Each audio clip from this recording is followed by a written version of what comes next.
পন্ডিচেরি ভারতবর্ষের একটি কেন্দ্রশাসিত অঞ্চল, যেখানে একসময় ছিল ফরাসি উপনিবেশ। এখনও সেখানকার রাস্তাঘাট ফ্রেঞ্চ কলোনি ফরাসি ঐতিহ্যের পরিচয় বহন করে। বঙ্গোপসাগরের কোলে গড়ে ওঠা এই সুন্দর পরিচিত নগরী এক অনবদ্য ট্যুরিস্ট স্পট। চেন্নাই থেকে গাড়িতে মাত্র 3 ঘন্টায় পৌঁছে যাওয়া যায় পন্ডিচেরি। তাছাড়া হাওড়া থেকে রয়েছে পন্ডিচেরি যাওয়ার জন্য 12867 হাওড়া পন্ডিচেরি সুপারফাস্ট এক্সপ্রেস, যা প্রতি সানডে রাত্রি 11:25 ছাড়ে আর 1920 কিলোমিটার জার্নি কভার করে 32 ঘন্টায়। আর কলকাতা এয়ারপোর্ট থেকে পন্ডিচেরি বা চেন্নাই হয়েও ফ্লাইটে পৌঁছানো যায়।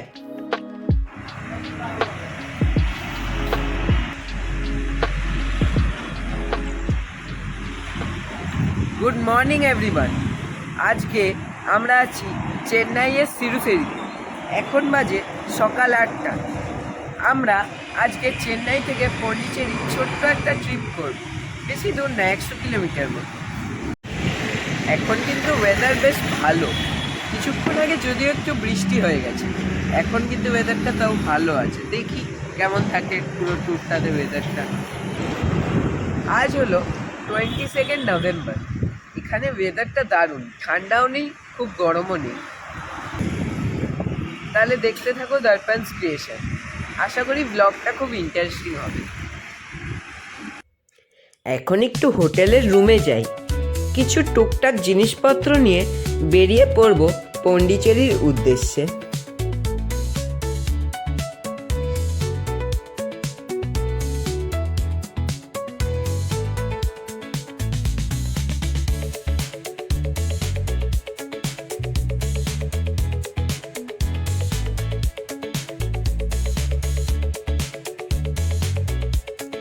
আমরা দিনের বেলা পন্ডিচেরি ট্যুর করে আবার চেন্নাই ফিরে আসব।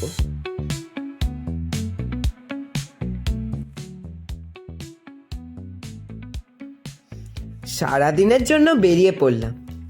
আমরা পন্ডিচেরি যাওয়ার জন্য একটা গাড়ি ভাড়া করে নিয়েছি, যেটা আমাদের পন্ডিচেরি ঘুরিয়ে রাতের দিকে চেন্নাই এনে পৌঁছে দেবে।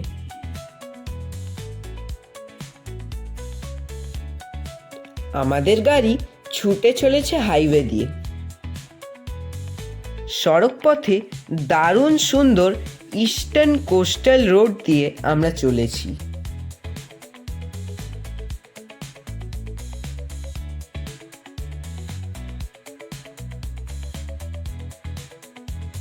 চেন্নাই থেকে পন্ডিচেরি যাওয়ার পথে মহাবলীপুরম হয়েও যাওয়া যেতে পারে। সেক্ষেত্রে পন্ডিচেরিতে গিয়ে নাইট স্টে করলেই ভালো হয়। পন্ডিচেরিতে থাকারও কিন্তু খুব সুন্দর সুন্দর ব্যবস্থা আছে। মহাবলীপুরম দেখে পন্ডিচেরি যেতে গেলে সেখানে কিন্তু অনেকটা সময় লেগে যেতে পারে। চেন্নাই সিটি থেকে পন্ডিচেরির দূরত্ব 152 কিলোমিটার, যেটা দেখে অনায়াসে দিনের দিন ফিরে আসা যায়।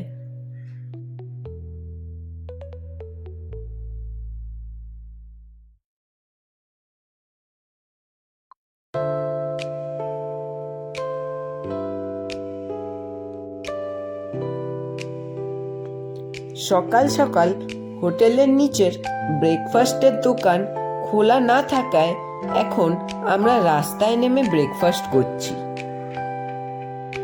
ইডলি ধোসা দিয়ে ব্রেকফাস্ট করলাম রাস্তার ধারের একটা ধাবায়।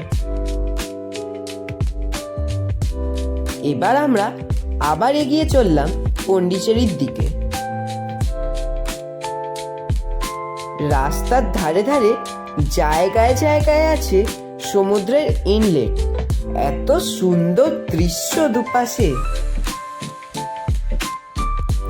এইসব দেখতে দেখতেই পৌঁছে গেলাম পন্ডিচেরি। প্রথমেই চলে এলাম ঋষি অরবিন্দের আশ্রম, যেখানে মোবাইল ক্যামেরা নিয়ে ঢোকা নিষেধ। তারপর ফ্রেঞ্চ কলোনির মধ্যে দিয়ে হেঁটে পৌঁছে গেলাম বিচের ধারে। প্রথমেই দেখতে পেলাম রক বিচ। এখানকার বিচ কিন্তু চেন্নাইয়ের বিচগুলোর থেকে একটু আলাদা, আর পুরী বা দীঘার বিচের থেকে তো অনেকটাই আলাদা।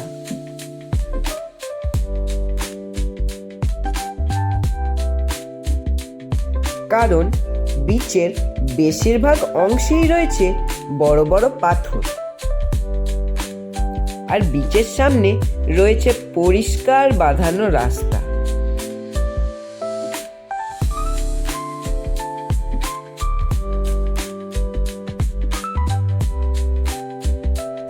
পন্ডিচেরি শহরটা খুবই ওয়েল প্ল্যান্ড, সাজানো গোছানো।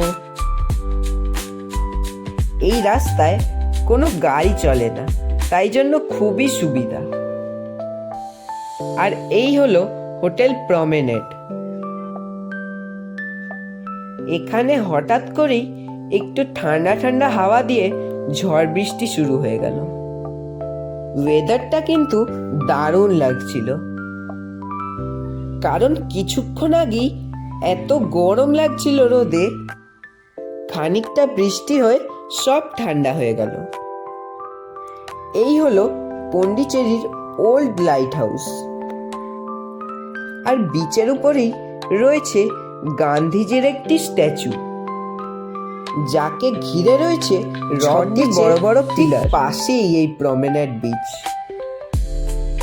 এখানে সব সাইট সিইং গুলোই খুব কাছাকাছি, পায়ে হেঁটেই দেখে নেওয়া যায়। কারণ ঋষি অরবিন্দের এই সাধনা ক্ষেত্র পন্ডিচেরি মাত্র 20 স্কোয়ার কিলোমিটার জুড়ে অবস্থিত।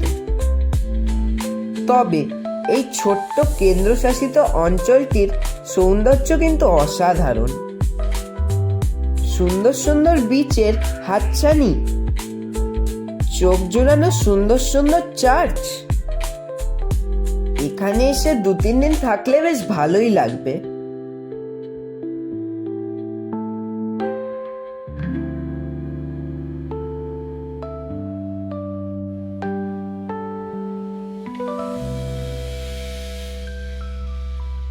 এই রক বিচে রয়েছে প্রচুর বড় বড় পাথর, তবে সামনে কিছুটা অংশে নেমে চান করা যেতে পারে, কারণ সেখানে কিছুটা বালির বিচ আছে। দক্ষিণ ভারতের এই জায়গাটিতে ইন্ডিয়ান কালচারের সাথে মিশে আছে ফ্রেঞ্চ কালচার। রাস্তাঘাট, ঘরবাড়ি, খাবার দাবার সব কিছুতেই এক্সপিরিয়েন্স করা যায় ফ্রেঞ্চ স্টাইল।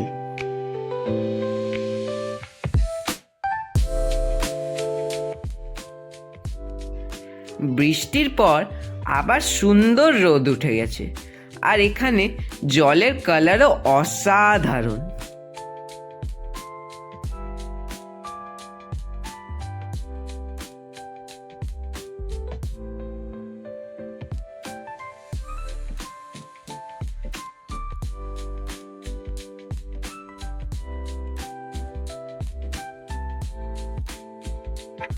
চলে এলাম পন্ডিচেরির স্যাক্রেড হার্ট ব্যাসিলিকা চার্চে।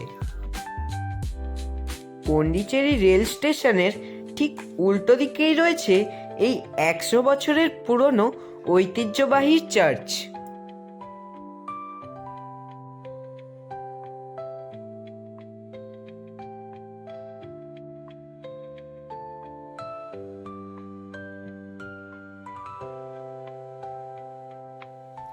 চার্চের ভিতরে তোমরা দেখতে পাবে কালারফুল গ্লাস পেন্টিং,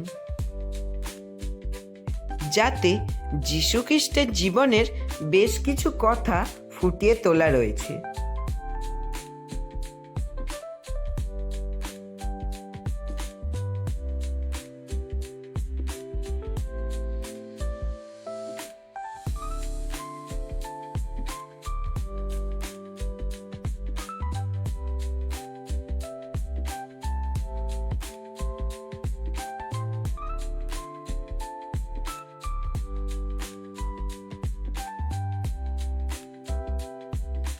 এইটা হলো পন্ডিচেরির ফ্রেঞ্চ ওয়ার মেমোরিয়াল। প্রথম বিশ্বযুদ্ধে যেসব ফ্রেঞ্চ আর্মিরা শহীদ হয়েছিলেন তাদের স্মৃতির উদ্দেশ্যে ফ্রেঞ্চ গভর্নমেন্ট এটি তৈরি করেছিল। এখন বিকেল হয়ে গেছে, আমরা এলাম সেরেনিটি বিচে।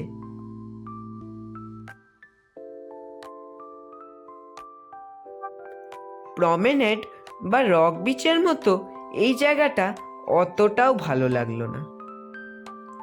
আর একদম শেষে চলে এলাম পিরামিড টেম্পল। এই টেম্পলটিও সমুদ্রের একদম ধারে অবস্থিত।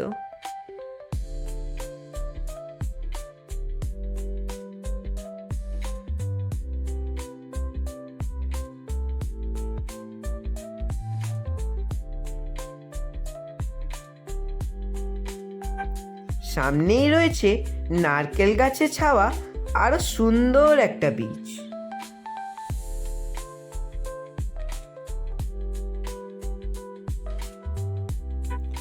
বিকাল হয়ে গেছে, একটু চা আর স্ন্যাক্স খেতে এই দোকানটায় ঢুকলাম। এটা কিন্তু খেতে বেশ ভালো। আমি কিন্তু নর্মালি চা খাই না, হঠাৎ করে একটু খেয়ে দেখলাম কি সুন্দর খেতে।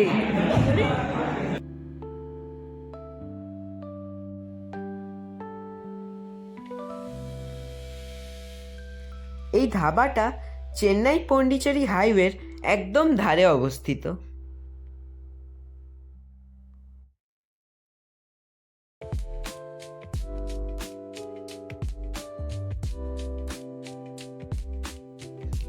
এবার আমাদের আবার চেন্নাই ফিরে চলার পালা। এবার আমাদের চেন্নাইয়ের হোটেলে পৌঁছে লাগেজপত্র গুছিয়ে ফ্রেশ হয়ে বেরিয়ে পড়তে হবে চেন্নাই এয়ারপোর্টের উদ্দেশ্যে, কারণ আজকে রাতেই আমাদের চেন্নাই টু কলকাতা ফ্লাইট আছে। আমরা এখন পন্ডিচেরির ফুল ডে ট্যুর করে জাস্ট ফিরলাম। এবার আমরা হোটেলে ঢুকে একটু ফ্রেশ হয়ে বেরিয়ে পড়ব, গাড়িটা আমাদের জন্য ওয়েট করছে।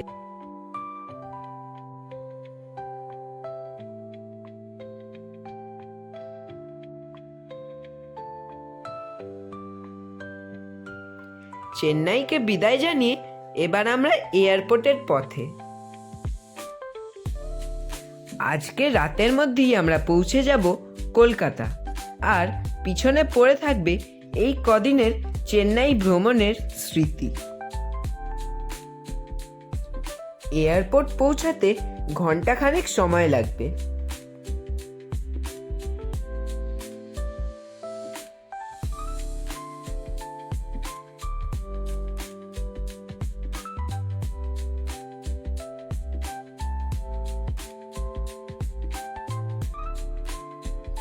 পৌঁছে গেলাম চেন্নাই ইন্টারন্যাশনাল এয়ারপোর্ট। আমাদের রাত্রি 9:55-তে T4 টার্মিনাল থেকে এয়ার ইন্ডিয়া এক্সপ্রেসের ফ্লাইট আছে। আমরা চলে এলাম সেই টার্মিনালে।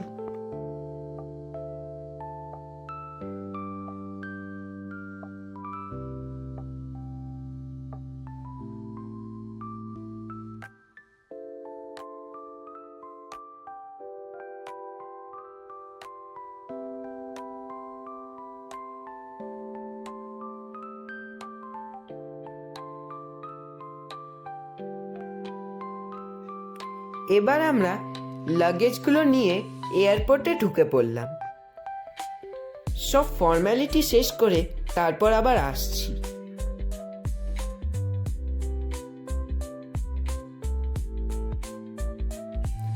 আমাদের বোর্ডিং প্রসেস এক্ষুনি শুরু হবে।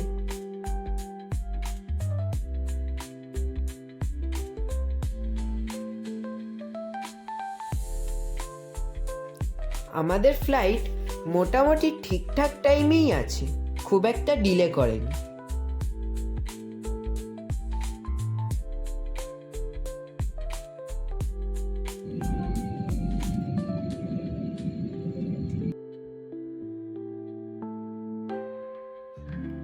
একদম ঠিকঠাক টাইমেই আমাদের এয়ার ইন্ডিয়া এক্সপ্রেসের ফ্লাইট চেন্নাইয়ের মাটি ছেড়ে দিল। রাতের চেন্নাই শহরের অসাধারণ দৃশ্য দেখতে দেখতে চললাম।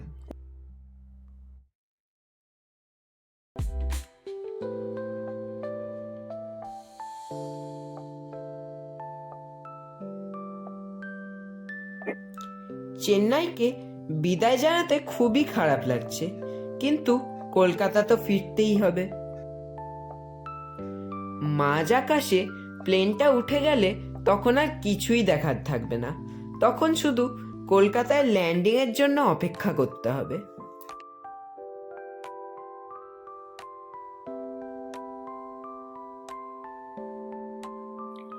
প্লেনে অ্যানাউন্স করলো যে প্লেন আর কিছুক্ষণের মধ্যেই কলকাতায় ল্যান্ড করতে চলেছে।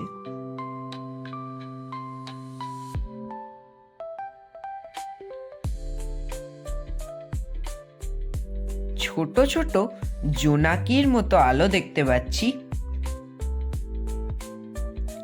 পৌঁছে গেলাম আমার প্রিয় শহর কলকাতায়।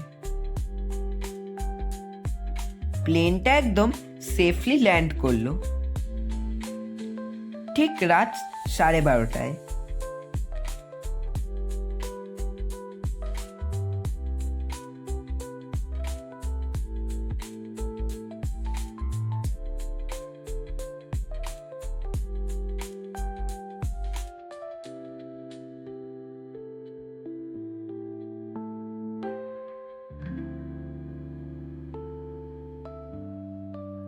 বাই ফর নাও, সবাই ভালো থাকবে।